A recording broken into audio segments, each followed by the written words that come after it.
রাষ্ট্রীয়ভাবে অবমূল্যায়ন করে রাখায় এখনো পুরোপুরি সক্রিয় হতে পারছে না পুলিশ, এমন মত প্রকাশ করে অপরাধ বিশ্লেষকরা বলছেন কমিশনের প্রস্তাবনা অনুযায়ী যথাযথ সংস্কার না হওয়াও একটি বাধা।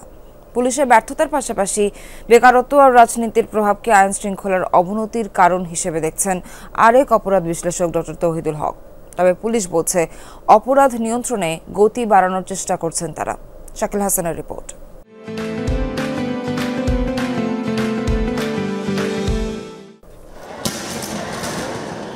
জুলাই অভ্যুত্থানে পুলিশের নিষ্ঠুরতা জনমনে ক্ষত তৈরি করেছে।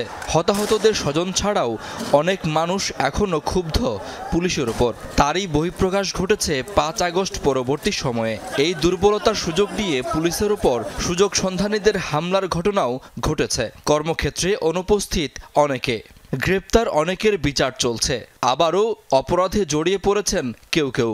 গণমাধ্যমে প্রতিদিনই খবর হচ্ছে সেসব।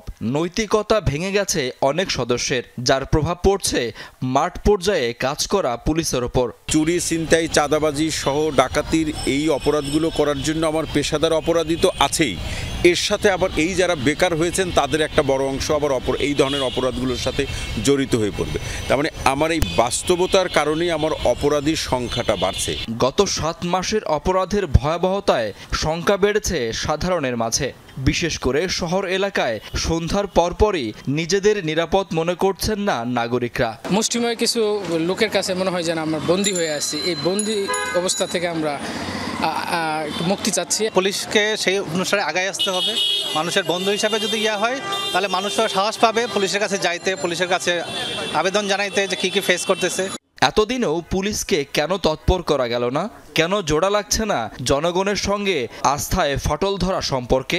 রাজনৈতিক কারণ আছে এখানে, তারপরে সামাজিক, তারপরে সাংস্কৃতিক বিভিন্ন কারণে রয়েছে এবং পুলিশ বাহিনী বিগত সময়ে যে রোল এবং ফাংশন করেছে সেগুলি নিয়ে বিতর্ক আছে। পুলিশ বাহিনীকে রাষ্ট্রীয়ভাবে আন্ডারমাইন করা হচ্ছে, যার ফলে পুলিশ সে স্বতঃস্ফূর্ত হয়ে যে এই ধরনের অপরাধকে মোকাবেলা করার জন্য অনেক সময় সে সক্রিয় হয়ে উঠতে পারছে না। সমস্যার গোড়ার কারণগুলো বলার পাশাপাশি এর সমাধানও তুলে ধরলেন পুলিশ নিয়ে কাজ করা এই গবেষক। বিকেন্দ্রীকরণ, রাজনীতি প্রভাবমুক্ত করা, ইন্ডিপেন্ডেন্ট পুলিশ কমিশন করা, এগুলি বলা হয়েছে। এটা সরকার বিবেচনা করতে পারে। বিবেচনা কেন, একেবারে ওয়েল স্ট্রাকচার একটা এখনই করা থাকবে এবং সেটা বাস্তবায়ন করা হবে। এই সময়টা যদি এখন না করা হয়, এটা ভবিষ্যতে কখনো এই কমিশন, কখনোই পুলিশ কমিশন এই সুপারিশগুলি কখন কার্যকর হবে। কিন্তু রাষ্ট্র এটা কতটুকু নিতে চায় অথবা নিতে চায় না সেটা নিয়ে আমার সন্দেহ আছে। ঊর্ধ্বতন কর্মকর্তারা বাহিনীর শৃঙ্খলা ফিরিয়ে আনার চেষ্টা করছে বলে জানায় পুলিশ।